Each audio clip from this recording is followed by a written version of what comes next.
Our guest today is Steve Pockross, the CEO of Verblio, a multimedia content creation platform based in Denver that creates over 70,000 pieces of unique content for thousands of companies in more than 15 countries. Steve also lives in Denver, and his favorite word is hootenanny, which by definition is an informal gathering with folk music and dancing.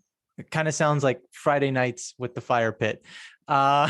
Steve, welcome to the pod. Thanks for being here with us. It's great to be here. Thanks for having me. The pleasure is all ours. So you have 20 years of experience in the startup world, the nonprofit world, working with large organizations and corporations, and that's great experience, but we want to get to know you personally a little bit. So if you don't mind, can you share, where you grew up, what life was like at that time, and maybe highlight a few pit stops or milestones along your journey so far that have gotten you to this point? We only have an hour, right? Yeah. All the time in the world. Cool. Oddly, I am from Denver, which is not a usual thing. I spent about 20 years after graduating high school being out and about in a variety of places, which I'll check on in a second, followed by your first. And then I came back to Denver in 2010. So there's worse places to be from. Growing up in Denver in the 80s was, so if you watch Stranger Things, you got a good vibe for what the 80s were like if you weren't there, which I don't think you were. It was an interesting time. We grew up in the suburbs in Aurora. I went to a high school called Overland High School, which was deep kind of public school, probably most known for having every member of Death Row in Colorado came from my high school. Really? I think there were many other valuable attributes to a time. It was kind of a melting pot. It really had a lot of diversity as far as racial diversity, economic diversity, and it was everyone kind of developing the suburbs in the times where the suburbs were the thing. So I kind of grew up with that. It also was the time where children were kind of raising themselves after the 70s parenting experiments. So we all had a ton of independence. We had no cell phones. We had cars and places to go, but nobody ever knew what we were doing. We generally all had jobs since the time we were 16. So grew up with a lot of work ethic. It's one of the things I actually look for when I'm hiring employees. I love having employees that started working early at service jobs, because if you've been at the bottom of the barrel and had people abuse you every possible way as an employee, you are going to have great customer service skills. I grew up playing a variety of sports. I do all the Colorado things. I do the camping. I grew up skiing.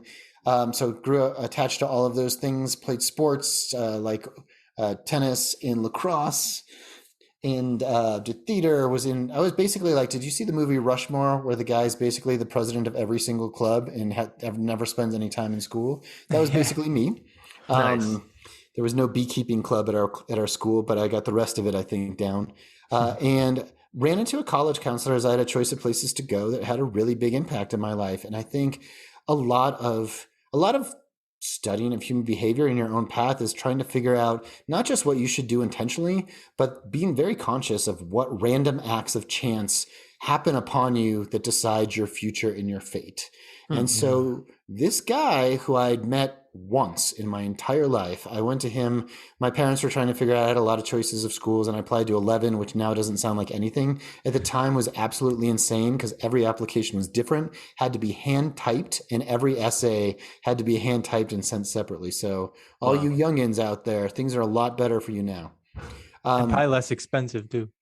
Yes. In terms of the applications, right? Yeah. I think so. Maybe, At the time, maybe they not. felt like the most expensive things ever humanly possible. Yeah, right.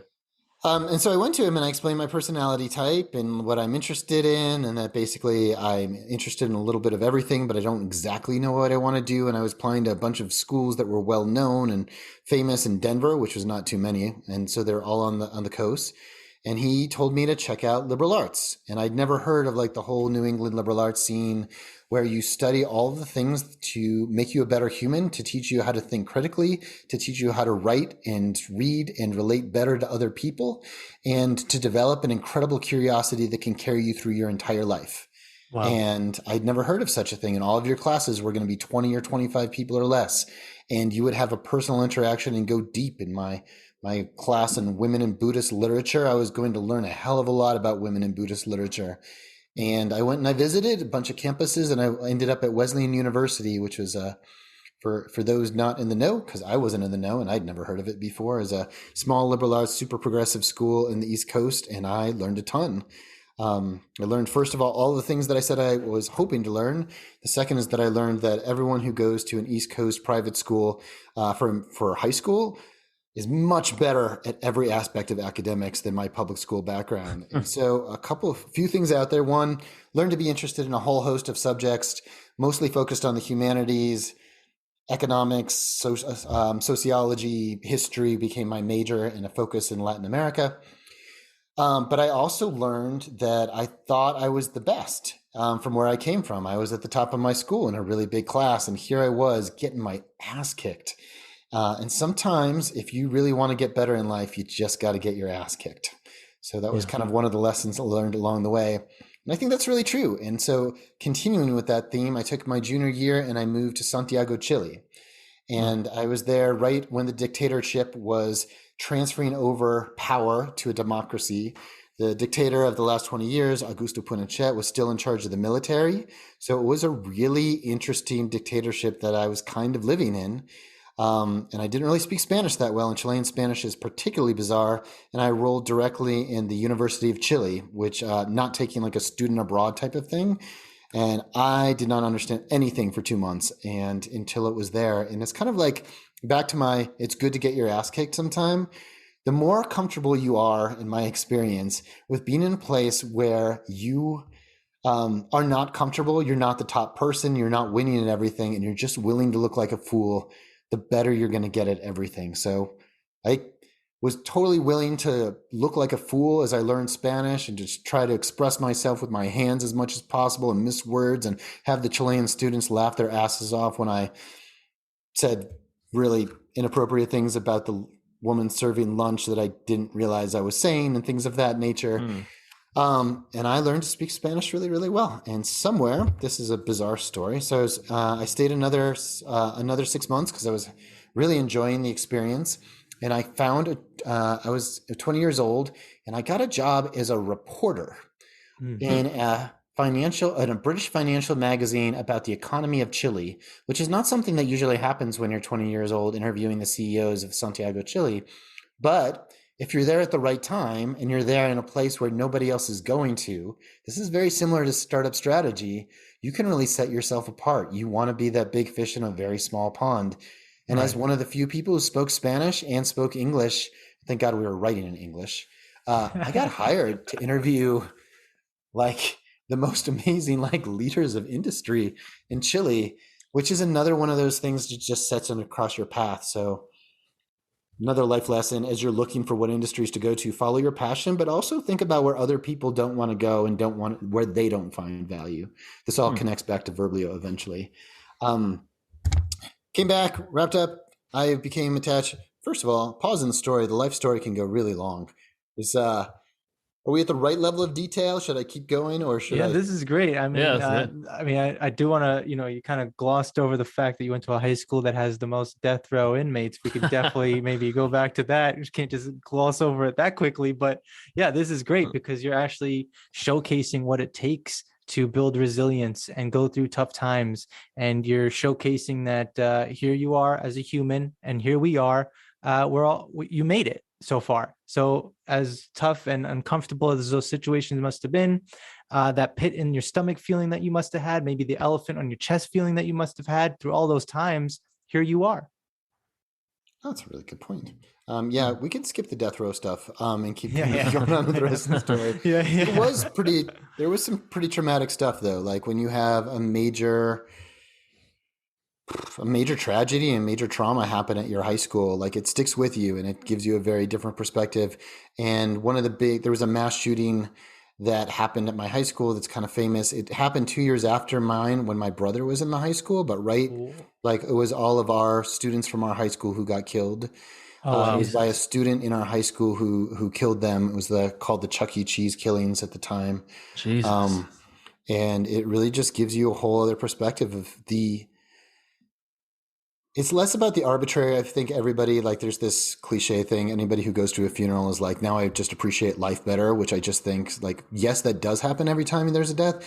But to me, it's the, how do I say this? I'm trying to think of the right words. The, I had it on the tip of my tongue a second ago of how to express this as well as possible. Sure. It's the,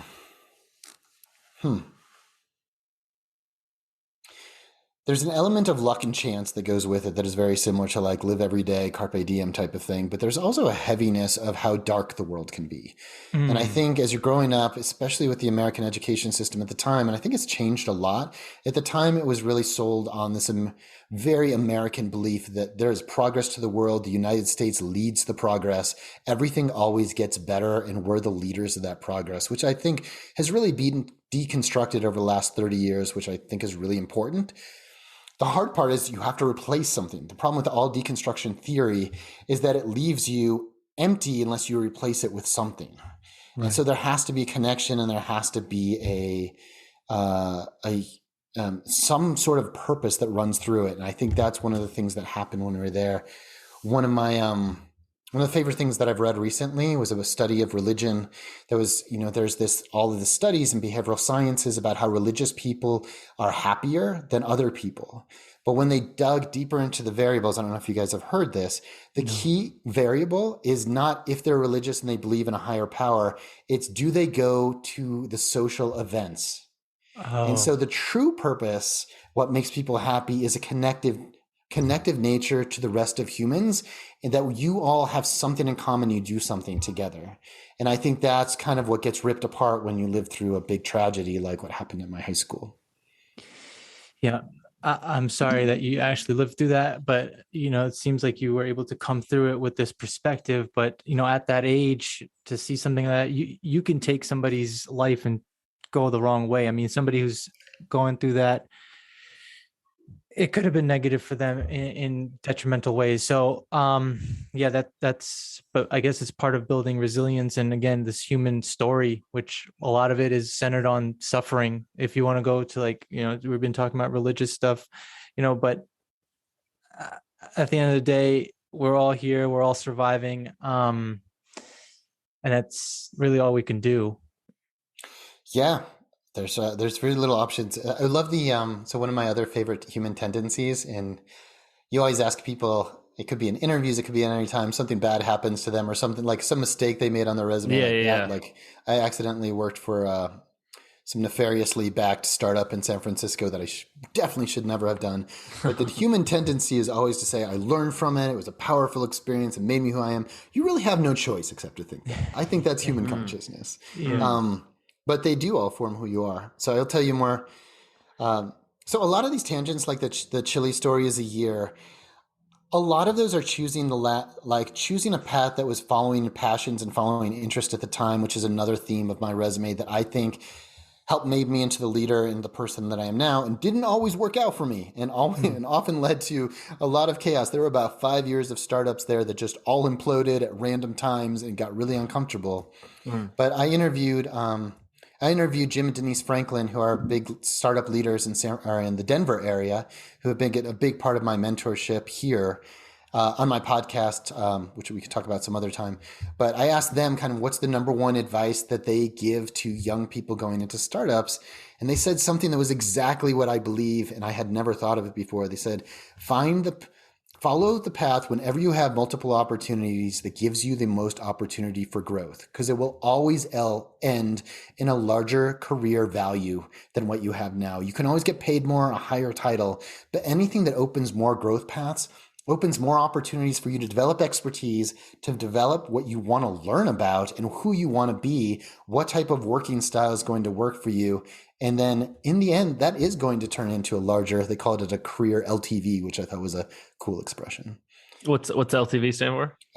Long-term value or lifetime value. So lifetime value. Got it. Yeah. No, I imagine that's especially true when you're young, right? There's no point in settling or plateauing when you have 30 or 40 years in front of you to generate income, build a career. Like prioritizing those growth opportunities when you're young, I think is especially important. I think so And too. then I think particularly right now, as young people are like the economy's hot as crazy. Like we've never seen it so hot. I've never seen it a better market for talent. But if you've been around for decades of experience, you know that it changes really quickly, and we are due for a correction. And during that time, you're not going to be as hot of a commodity as you are right now. So it's a really important time to choose what skills you want to develop for where you want to be when things aren't going so well. And on your resume, having like, this is something I'm passionate about. I go to companies where people are passionate about the culture. And this is an example versus I went to the place that got paid the most and then got fired. You're going to have a job for life if you keep following your passion because people hire those people in every economy. I don't Mm. know and it if, goes yeah. I was going to say it goes back to one of your earlier comments around, you don't know the random acts or the random people that you're going to meet through these open experiences that could then actually take your experience to another level. So it's about staying open. It's about, I like the idea of finding the one opportunity where there's going to be more growth, which at the same time, there's going to be some more pain, but that's when we come through. Actually, if we can just stay on this, just staying personal with you, I have a question. If you had to fill in the blank on this, what would you say? Never miss blank. God, I think it follows exactly what I'm saying. I just don't know how to get the words to go there, which is never miss an opportunity to do something you find fascinating. Mm. Yeah. So I'll Mm. give you another example, and this kind of flows. So after I graduated from college, I graduated in Latin American development history. I went to a school that was super high up in economics and would have guaranteed me a job, and I totally didn't do that. I went for a completely random liberal arts degree, even though I only needed 3 more classes, so I probably could have done that.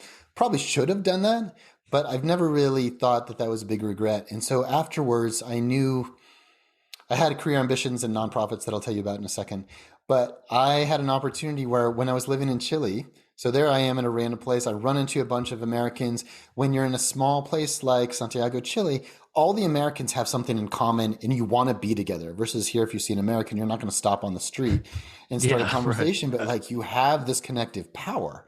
Yeah. And so one of them was just met my personality type, like said, I have a job that you just have to do. When you get back to the States and you graduate, I used to be a tour guide of the entire United States, leading 3-week van tours from New York to LA and then back again with 13 passengers that were mostly 20 something Europeans. And you should totally do that because you're perfect for it. And so I came back and I was like, all right, somebody knows what I should do with my life. All I had to do was find that person. And so I spent 6 months going back and forth across the United States, giving tours of cities that I'd never been to before as a 22-year-old. And no cell phones at the time, so you could kind of make up your own map. Oh, And there you I go. Wow. really think it was kind of one of the best experiences I ever had to prepare me for leading a startup. Because Wow. one of the big lessons is never let them see you look at the map. Mm. Oh, Mm. interesting. Mm. Interesting. Yeah, and no GPS, right? I mean, that's incredible. That's a would be an incredible undertaking to do that now with internet, with GPS, with all the resources we have at our fingertips. But to do that at 22 without all that, it's incredible, unbelievable. It's there's nothing like trying to explain to 13 passengers who have been in your van for 8 hours of driving that 6 of those were all because you got lost. Yeah, yeah. It's like you would think the Rockies would be rockier than this. I'm just Yeah, thinking about the right. Dumb and Yeah, Dumber moment Yeah, where he's driving in the exactly. wrong direction. exactly. Yeah. Those signs are in French. We must clearly be in the French Quarter of New Orleans. That looks Yeah. giant. I'm sure that's the Superdome. Yeah, exactly. Yeah, that's hilarious. But the other thing about that is, going across the country and going through cities that you may never have been in, you're maybe interacting with the root, like the ground folk, right? The normal folk of people. You probably were exposed to a wider spectrum of humans that allowed you to connect to them, connect with yourself. And at age 22, I think that's such a powerful experience. But again, in the moment, you probably didn't know that was happening, but now you can reflect back and talk about it in that way. It's interesting. I don't think that. So I think that totally makes sense as a what I probably should admit. But what I learned the most from was all the tourists and where they're from. I know Oh, interesting. more Yeah. about How so the number like it was mostly women on the tour who didn't want to set up a tour of the United States all by themselves, and German and British men. Like those were like the different categories. And you got the influences all over of how to express yourself in different people. Like there were a few Israelis. They would just, whenever we stopped the van, they would jump off and do some sort of like run down the Grand Canyon and back, just wearing sneakers and like a knife. And like you got to get a really good feel for all the cultures. The other thing that you got a good feel for is leadership, is that if they see faulty leadership, that you don't know where you're going, that you're not like invested in them, um, they rebel. And so you have to learn how to lead them for example, just like one simple thing. So we were driving through the Smoky Mountains and I really wanted to go from a hike. I'm from Colorado. I wanted to see the Smokies. I'd never been there before. I wanted to see black bears, but the tour says go to Dollywood. And so now I'm a little more into Dolly Parton than I was at the time, but I really like you prepare basically here are your two options to the group. We could go to the Smoky Mountains, have an amazing time. There's a chance we could see a black bear, which almost nobody sees, or we could go to Dollywood, which is clearly what most of the tourists would do and is the standard tour, but not the unique thing that I think, like you basically, this carries through in pretty much every area of leadership that you have to set the stage and the options for people that you're talking to. And some of it doesn't happen naturally. I don't think I was doing it as consciously at the time as I am now, but wow, I sure learned a lot about how to make people follow what I wanted to do. Yeah. Interesting. Especially if it comes with a good story. Yeah, right. No, absolutely. And how do you think about balancing, not wanting to let people in your stead see that you're looking at the map versus like being vulnerable and being human and being someone that they can connect to on like a personal level? Because I feel like you don't want to be invincible, but at the same time, if you show sounds like too much vulnerability or too much uncertainty, then people start to mutiny against you. Like, how do you think about the balancing act? Oh, I think you should be as human as possible all the time, and that gives you the right to lead when you need to. So if you're interacting, everyone sees you as one of the crew, you're joking with them, they trust you as a person. I'm like when you're like leading these van tours, like all of the camping stuff is on top, and when it starts to, I sleep on top of the van. When it starts to rain, they see me jump off the van and dive into the van. Like there's just a lot of like you just interact with them and be on. And I think this is true at all levels. The more human you see, the more you share about your personal experience, the hard times you're having. And I think we've all learned a lot more of this during the pandemic, and that's leading with a lot more vulnerability than ever before. But that gives you the right for when you get to like say, look, guys, like it's not a disingenuous type of thing. I really do think that Smoky Mountains are a much cooler thing. Like, like the more honesty that you have, a lot of people really do like Dollywood, probably the better, but like they trust you and they want you to have a good time. And they think that they trust your taste as well. It buys you the right by being human and vulnerable most of the time to lead when you really need to step up and make it a little more authoritative. Absolutely. Would it be inappropriate to ask you if you have family, like children? Are these things that you're passing down? I do have children. I don't know if I'm passing it down. My boys our boys are 14 and almost 11, and nice. The oldest was born in San Francisco. His name is Zeka. He was named after a Brazilian rock star, and the youngest is named Jude. And they are both. I think when you go into parenting, do either of you have kids? Before I go on my parenting rant, I do not. Few weeks away. Really? Oh yeah. Enjoy your time while you have it, my friend. Oh, I've been thinking about that. Moments of silence, and also the thought that this is still the period of my life where I'll be able to reflect back and say, this is when I didn't have a kid. Very soon, it's just going to be like, now I have a kid, right? So I'm looking at parenting as a very interesting crossroads in my life, obviously. I just respect all the amount of time that you're already thinking about this that's about to go away. I'll tell you. So everyone gives you a shitload of advice. Am I allowed to swear on your podcast? Do it. A crap load of advice when you're about to have a kid. And I'll tell you the one thing like that most stuck with me afterwards, because I was complaining to my best friend who was trying to convince me that I should have a kid for a really long time, and then it happened, and I was griping, and he said, "Oh yeah, I forgot to tell you that part. Take all the things that you love to do away from work." before, and then reduce that by 90%, and that's what you have now forever. Forever. Yeah. That's my gift. That's my gift to you. I appreciate that. That's real And talk. back to your other question, Jay, is the you don't know what your kids are going to pick up. You just keep being you. The more intentional I am about parenting, the worse things seem to go for me. My two kids they have a lot in common, but wow, are they just completely different humans? And I did not intend any of that. One of them is really, I identify with maybe too much. And the other one I love just as much, but could not be more different. I think I was the same guy with both kids.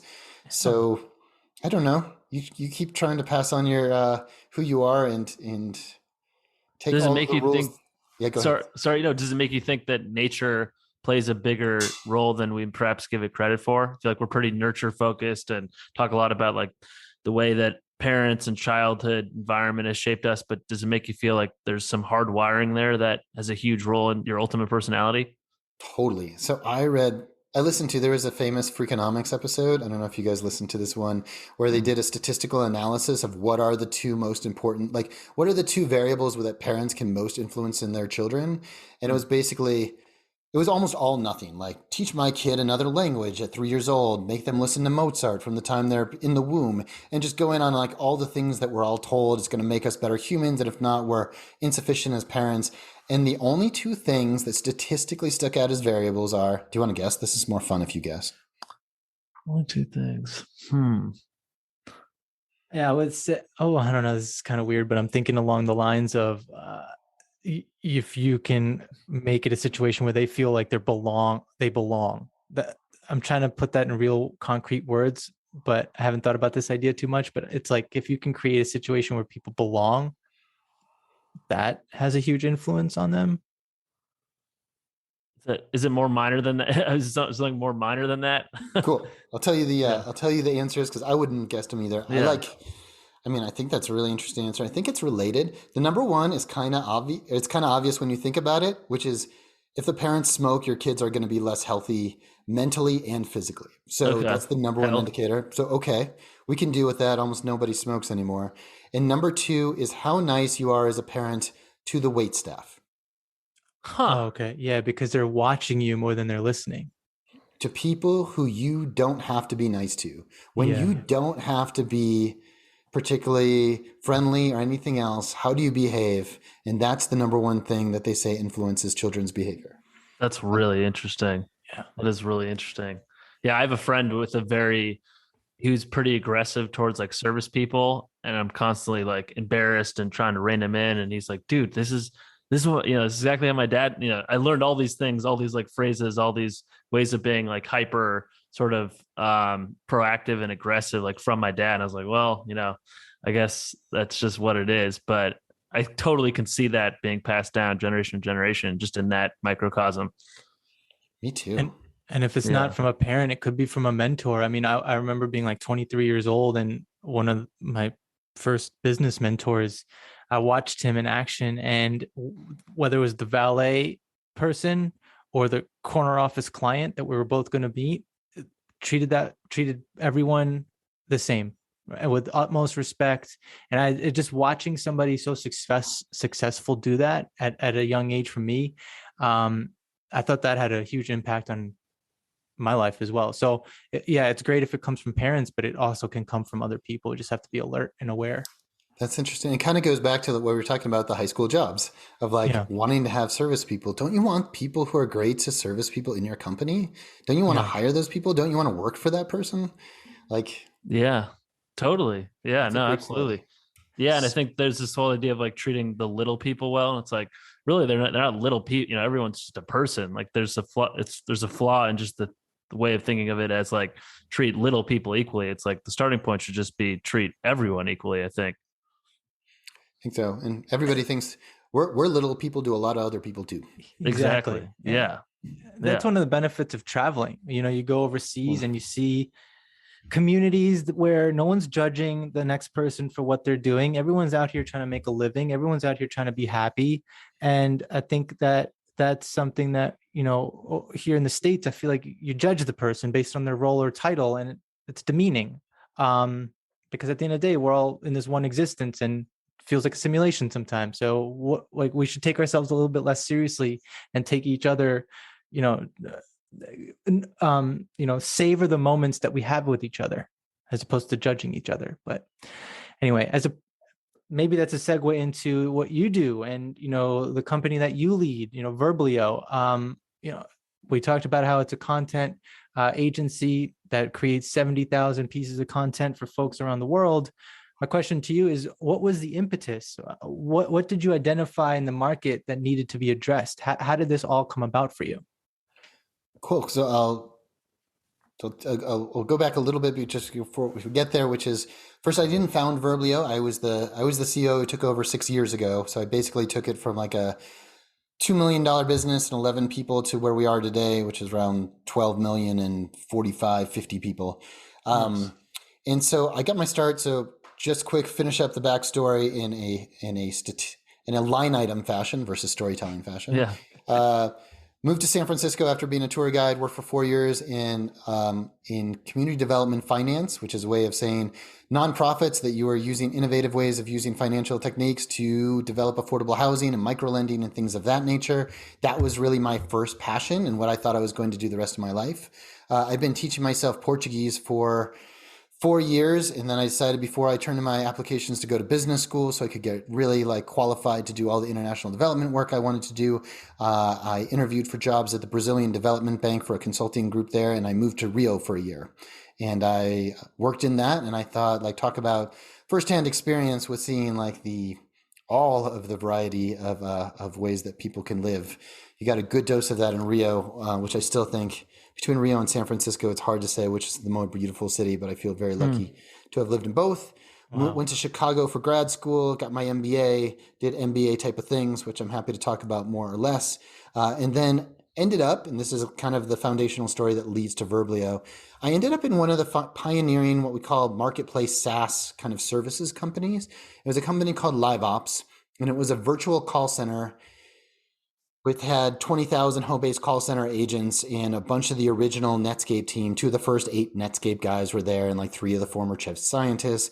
And it was like one of those Silicon Valley, like, you're just in the right place at the right time. I was employed 35, and it grew to 450, grew to from less than $8 million of revenue to 150 while I was there. And it was really taking off. And the reason that it took off was this combination of, if you take a marketplace of highly curated freelancers, know how to segment and to apply, bring work to them at the right level with the right marketplace incentives, put that into a technology platform that can deliver the right experience for the right talent at the right time, you can do really incredibly unique things. Like, instead of hiring a call center for 8 hours a day every single day, you can now answer a Hurricane Katrina situation where they needed 300,000 calls answered in 2 weeks, bring all the stay-at-home moms of America together, put them on a platform, answer all the calls, and then have that call center disappear. Wow. But you can use it for everyday business functions. And so I had the coolest job I think I've ever had, which was before this one, which was I got to create new businesses on top of this platform of technology and freelancer marketplaces. And I got to develop the power, and I created an insurance, like, how do you create this market just for insurance agents? How do you do it for AAA agents and things of that nature? How can you do a lead generation business out of this? How do you, basically anything that came to mind, how do you create a platform for work beyond call centers? And so as I was working on that the last couple of years, and we were talking with Upwork back and forth when they were 2 different companies, and kind of developing how do you do work at scale, that was kind of my playground, my sandbox for creating new business models. And then I got to apply technology and team and product to all of these things and really build them out. So I saw what you could do with these business models. I thought you saw what you could do when you had resources applied to them and a culture that was so excited about their problems and interested in the people at the end game, at the end stage, both the call center agents, because they're all remote workers, and your end clients. If you have empathy on all sides of your platform, what can you really build? And so Moved to Denver. I could tell you a lot more about the LiveOps experience. It was really powerful. The being around people like that is just another one of those, you're in the right place at the right time and you see what the best of the best work like. You see, if you can walk into like one of these Netscape geniuses and you walk in their office and you're like, this is something I need an audit system. Like we need to be able to figure out if every sale was legitimate, if they did all these things, we need to be able to score them. We don't really have a QA process. And then they basically just shut you up and tell you to leave the office. And then they start drinking Dr. Pepper for 2 days. You see the bottles scattered everywhere. They're playing like they have a keyboard in their office and they're doing all the Silicon Valley things. There's unicycles going around the parking lot. And 2 days later, there is a masterpiece of software that has solved your business problem in a way that no one's ever done it before. It's incredible. But you can't think as a business leader that this is what I should ask for until you see an engineer who can do that. And so seeing all of these things at scale and how it really works really influenced me and how I want to lead. Moved back to Denver in 2010, back to the parenting thing. Here's a parenting lesson for you. When your second child's on the way, you should leave California. Everyone in San Francisco already knows that. And so that's how I moved back to Denver. And I bopped around the startup scene thinking that everything went so well at LiveOps, like so much that I touched turned to gold and just worked. And I was trying to recreate that. Like, don't all startups work that I work at? But it turns out they don't. It turns out that I can be me. I can do the best that I think. I can do the best strategy, hire the right people, but it doesn't always work. And it took a couple of these to realize that it's not always me. And sometimes you have to just find magic in a bottle, lightning in a bottle. And if you're going to be in startups, you just have to accept that this is going to go up and down until you find the right place at the right time. And that's how I got to Verblio. So I'll talk more about Verblio, but pause after like the last 10 years that I went over in 5 minutes. Yeah, I mean, I think it's really interesting when you surround yourself by incredibly capable people, because first of all, it's perspective shifting for yourself. But I think what you're hitting on is this idea of scale and how you operate at scale. And we're here in 2022. And I feel like that is something that a lot of people are thinking about. How can I do more with less, basically? And you were in an experience that allowed you to see that from basically, I feel like the grassroots. Not many people have that experience. No, I think so. I feel just blessed by that. And the funny thing is that company was ranked like number 3 to go public in like 2007, and 2006, and LinkedIn was like number 7, and we were laughing at them. And we did not go public, and we did not become the big success, and it did not become like when you're at a company like that, you're supposed to have this halo over your head the rest of your life. You're supposed to have like the Google mahogany doors. I was at Google, the doors open for you, and magically you have every job interview you want, and you're set up for life, and you get to choose and pick. And we chose a really different path. We decided to go after the technology side instead of the people side, and it didn't take off. Oh, interesting. And so it's also, so it's fascinating to learn from that, both on the positive side, all the good that you got out of, but it's also fascinating, like how close you can get and how much it takes to really make those Silicon Valley success stories that everyone talks about and everyone thinks is the most common thing in the world because there's so many of them. But actually getting to one, man, getting over the goal line, you could be at the 1 yard line, and it's so hard to make it through that entire line to get to the end zone. Can you expand on that? You said you went with technology instead of people. What exactly do you mean by that? And because I feel like at the core is when you lose the core of people, regardless of what it is, that's probably a case for when things crumble. But I wanted to get a sense of what you really meant by we went with technology instead of people. Cool. It's a big concept that I think every services company runs into. And so the concept is we at LiveOps were selling call center agents by the minute. That's what our business model was. It is services at the end, and it was technology enabled. So all the cool marketplace dynamics that we built into the model and all the cool SaaS technology that we built up, that all goes into feed a tech enabled service. And so we didn't have those. It wasn't called that at the time. So like decade later, this all starts to feel a lot more like it makes sense.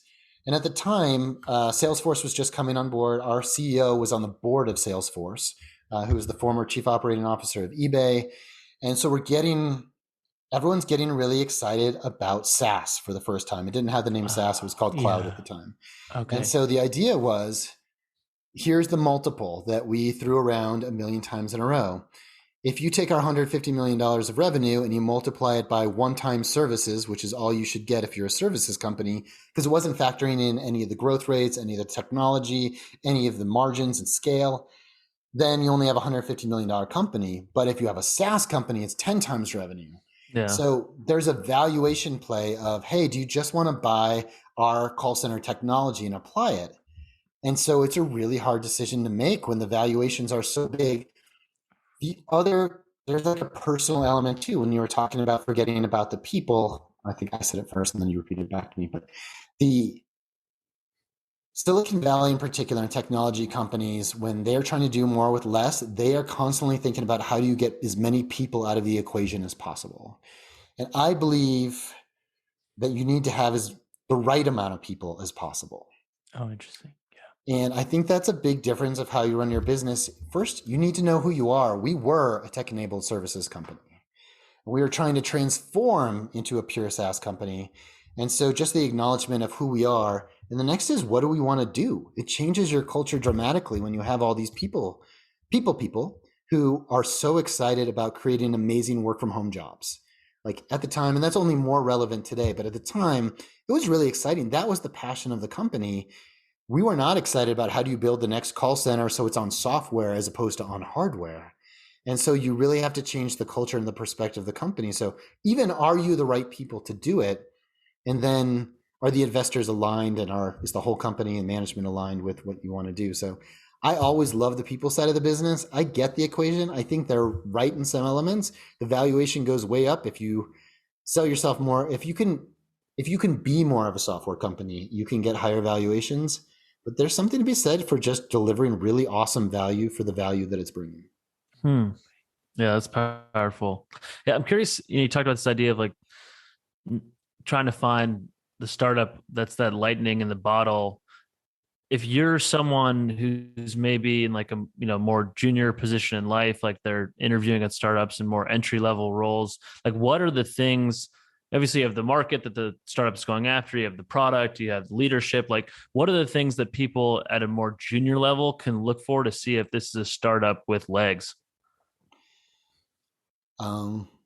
First of all, you're never gonna know. Hmm. So I'm going to answer that with a bizarre reference to a finance class that I took at Kellogg, where I knew absolutely nothing about finance. And the professor walks in. He's one of the most prestigious finance professors in the world, and he says there's three kinds of investors in the world. There's the kind that don't know what they're doing, and they think they know what they're doing. There's the kind who don't know what they're doing and they know they don't know what they're doing. And there's the third kind who really know what they're doing and they look for the first guys who think they know what they're doing. And so if you could really pick stocks successfully, if anybody was really good at this, if you could teach a class on it, everybody would do it. The reason that it doesn't exist is it's impossible. If I could go to Silicon Valley and choose which companies was the one that was going to be the winner in their space, I would be better than the venture capitalists that are investing in the entire portfolio. There were 150 search companies or something like that when Google came out. Nobody knew Google was going to be the one, but somebody is going to be the one. That's kind of the portfolio theory of it all. And so my advice to you is go to the places that you're passionate about, that feel. The best advice I ever got is go to people that feel like your people. And if they feel like your people and you're going to learn something, back to the example of go somewhere where you're going to learn the most, you'll just open up more and more ways to connect with other great people that will introduce you to more great opportunities. Don't plan on having all of them work, and be happy if they don't work. Like, you should think it's an amazing career if you make it 10 years and one of your companies doesn't go public. You don't become a gazillionaire, but you have a really interesting life and you solved really interesting problems that helped a lot of people. That's a pretty good goal to have. So I think it's actually changing the whole perspective and not trying to solve that problem. Got it. I feel like just based on that answer, I feel like I got an insight into the culture that you might be shaping at Verblio, where it's around maybe taking some risks, having some fun, ultimately taking care of your end clients. They're obviously most important. But you probably have created a space where people feel like the person next to them is a lot like them. And even in the differences, like you accept each other's differences. Um, but maybe I'm wrong. I was just basing that off the answer that you just gave, Jay. I'd be curious around how you've created space in your company that allows people to really bring themselves to work. Maybe that's a result of some of the work that you've done on yourself in terms of like how you think about your own emotions, how you think about how you operate, how you think about what you exude out to the world. Maybe like it starts there. But I'd really be curious about how you've created a space that might be in line with what you just said, which is go with the people that you'll feel like, or go Yeah, to people that feel like you. good.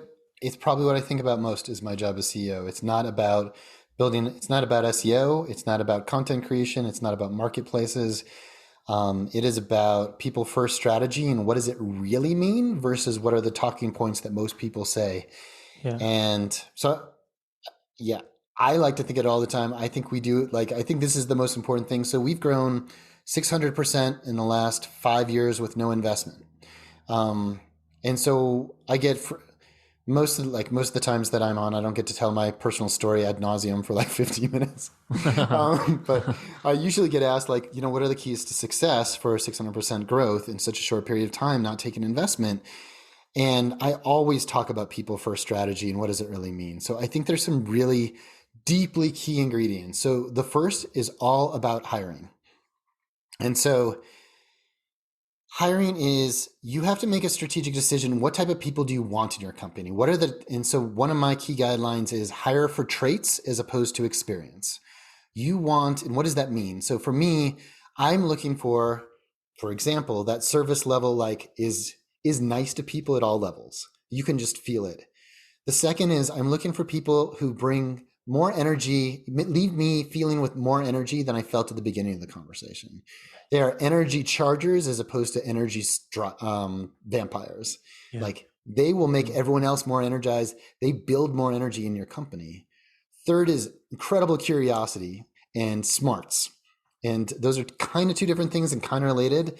You've got to be interested in what problems you should be solving. If you're waiting for somebody to tell you what problems to solve, you're not at the right startup if you're here. You should be figuring out what do those writers need? What's wrong with their experience? What do we need to fix so they can find better work? What is this client's issue that like this keeps coming up? Why does this keep coming up? No startup can survive with the management team giving all of the problems to the staff that keeps that's lower down in the chain. They have to be in charge, empowered to, and curious about following them. And just empowered doesn't do enough. They have to actually be interested. And the smarts piece is really like we're looking for young talent that hasn't done it before. Only if you're investor backed can you really afford to find the person who developed the enterprise sales team at blank software company. Yeah. I needed the person who used to work for an agency who's never been a salesperson before. And so I need to bring those on. And then I need everyone when we hire, I interview every single person who comes to our company, whether they're an associate or a top level, because I want it all to jive. I want to interview them. I want to evangelize them too. And I want to see if they're getting excited about the things that excite me. Yeah. And then I want to hear what they learned from every person on my team that they talk to. And are they excited about the people on the team that they talk to? I think that's a critical piece of the puzzle. I hope to never give it up. I've been told at some stage of growth I have to. I'm not willing to do it yet. Let me tell you about a couple other things that we do on the people first side of getting the right people in the door before we get to like the how do we empower them to have that culture and keep it alive on a daily basis. Sure. We think of job descriptions as the killer marketing opportunity that very few people see. Your marketing team should be writing your job recs and they should be fun. And it is a requirement that I must laugh 3 to 4 times in the job rec before you send it out. I want to hear from every candidate that I saw your job rec and I knew that I wanted to work for your company and I will do anything to work there. How easy is that? Yeah. How easy is it not to just write a bunch of responsibilities? That's free. That gets me candidates that nobody else gets. And I don't even have a budget for it. So look for these little opportunities to be more human in your brand and in your outreach. Where did you get that idea from? Like, how did that come about? Were you talking to someone in marketing and came up? I mean, did someone tell you about it? I mean, I've always done it. Just oh, okay. I've always, like, the first person that I hired, I was allowed to write my first job rec, and HR gave me like what it was. Like, I told them the talking points. I'm like, that is just not me. I don't even want somebody who's going to respond to that. So I wrote my own. Yeah. And ever since then, it's just been really effective for me to like be a magnet to pull people out. It probably also helps purge people who just can't stand my personality type too. Yeah, Oh right. yeah. The filter. You're already screening through that. Yeah. Yeah. So bringing it to life, let me give you just a couple guidelines. I know we're running short on time. Um, if you are going to make this strategy of hiring junior people who've never done it before, that are probably less expensive but are curious and high powered, like A players that are going to build up, you can't just leave them alone. You have to have an insane amount of time allocated to management. And that is where the rubber hits the road for resource allocation. So I read something along the way that Steve Ballmer, when he was CEO of Microsoft, used to tell his executive assistant at the beginning of the year, I want to spend this % of time with clients, this % internal staff, and really allocate, like, make my calendar look like that. So every executive can say, yeah, I'm people first, I'm culture first, this is the most important. Well, then what did you sacrifice? I sacrificed sales. I sacrificed my time doing outreach. I wanted to focus on the product and the team, and I thought the sales would come if I do all the right things. I also sacrificed at the very beginning, we had very little budget, one sales rec for an executive coach to come in and develop my management team. And how do they bring about these skills that they don't have yet? I know they have the talent to. And then how do they coach their teams to be even better than they are before? Because when you're bootstrapped, you have to look for those little windows of opportunity. And then, so from there on, I think management's part of it. And the other is like, I want to be as fun as possible. I want our meetings to be fun as possible. I want to celebrate things. If you look at our website, I hope you're deeply entertained. We put out some goofy videos. Our customer service emails should be fun. Our newsletters should be fun. You should want to read and engage with us and want to be like, you should want to interact. And that's a competitive advantage that is so hard to emulate. Like, it's like brand. Brand and people first are like the opposite sides of the coin. They're both people first on both sides of the equation. One outward towards clients, one inward towards your internal team. Both of them are the most important competitive strategies. The teams, the companies that have the strongest cultures and the strongest brands win. But there's no direct ROI for what you need to do to build those. So you have to make those part of your internal operating system to really bring those to life. Mm-hmm. Yeah. Yeah. I like that idea of entertaining through the content and through your presentation on the website, all those things. Like, reminds me of that line, shoot for the moon, and if you miss, you wind up among the stars. Like, if your goal is delighting people and entertaining them and bringing joy to them with your content, like, you're probably going to engage them along the way. So I really like that approach. Thanks. I think that's about right. I think, they also has to be really informational. I should probably educational and valuable. I should probably throw that in there too. Yeah. We're not just out there being comedians, right. But everyone's looking like there's more and more content out there. There's more and more people to choose. You get to choose who you want to work with, especially B2B marketers and B2B customers. Like, the amount of really boring, like, mind-numbing outreach to you is so, like, it's such a low bar. Like, think of all the places, like, this kind of goes back to my example of being in Chile at the right place in the right time. I was probably the worst reporter in all of Chile at the time, but all I had to do was be better than any of their other alternatives. And if you want to bring humor and like vulnerability and emotional relationship to your brand, it is pretty easy to set yourself apart. Yeah. It's so interesting you say that, because the easiest thing you could do is be yourself. But the way society is set up, sometimes that it makes it the hardest thing to do. Yeah, I think easier now after the pandemic, like after everyone started doing therapy all at the exact same time and sharing their emotions at every possible, and every Zoom call you had to start with like, how's your personal life? Are you surviving? Are your kids okay? Yeah. I think that really helped, but I think everything that you said is totally right. Like, separating that business self from your personal self, like this merging of the two is really good for humans and for business too. Absolutely. I feel like we can have a whole nother round, maybe on your podcast, to continue this conversation, and you can ask us questions if you would like. But yeah, no, the way I think about this conversation, it's been fascinating. I think the biggest thing for me is just your diverse experience and the attitude that you've had around each one of them. And now you could just feel the joy. I mean, you mentioned earlier, you look for people that are going to be energy chargers, and people that are going to lift the vibe around. And I feel like my vibe is lifted. So I want to say thank you for that, just that experience alone.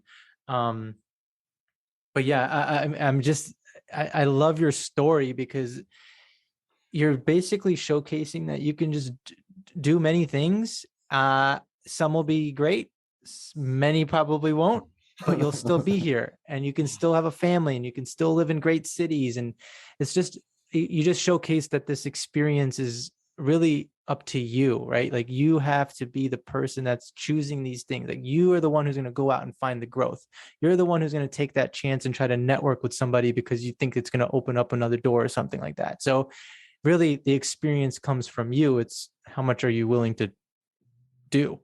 That's one of the biggest takeaways I have from this last hour with you. Thanks. I like that interpretation of me. I definitely, I got a lot of energy from you guys as well, and I really appreciate it. And it seems like you definitely enjoy the range of experience vibe as well, and see how it kind of adds. I mean, that's what your whole podcast is about, which is why I love it, and I'm excited to have been here. Awesome. Well, we'll leave with one last question. Yeah, it's so what's the one thing you love most about yourself, Steve? Damn, was I supposed to prepare for that? You weren't prepared for any of this. That's right. Like, of the things that I like, my brain, when I get asked a question, will naturally go to whatever the most bizarre answer is that I think is interesting, as opposed to what I think is the right answer. It's what's the teacher wanted. It never helped me in school because I always came up with a bizarre, eccentric example. But I find it really entertaining. I find my brain a fun place to hang out. Yeah, we want the bizarre. Oh, nice. So that was like a meta answer. Yeah. Yeah, I like that. I was thinking that you were going to give us a bizarre answer, but the answer is that you go to the bizarre place. I got it. Yeah, no, I can't share what I was really thinking. No, we appreciate the time. And, as you continue to grow personally and professionally, and as Verblio takes, new heights, we wish you the best. It's all love. It's all good vibes. And we just want to see you continue to do what you're doing. I look forward to keeping track and following along. Thanks so much, guys. Thanks for having me. Thanks for putting the show together. It's really amazing, and I wish the best for you guys in the audience too. Thanks, Steve. Appreciate that. If you enjoyed this episode, you can sign up for the Rising Weekly newsletter sent out each week. Every Friday, we expand on the episode with insights, recommendations, and more. You can sign up at risinglatterly.com. Thank you.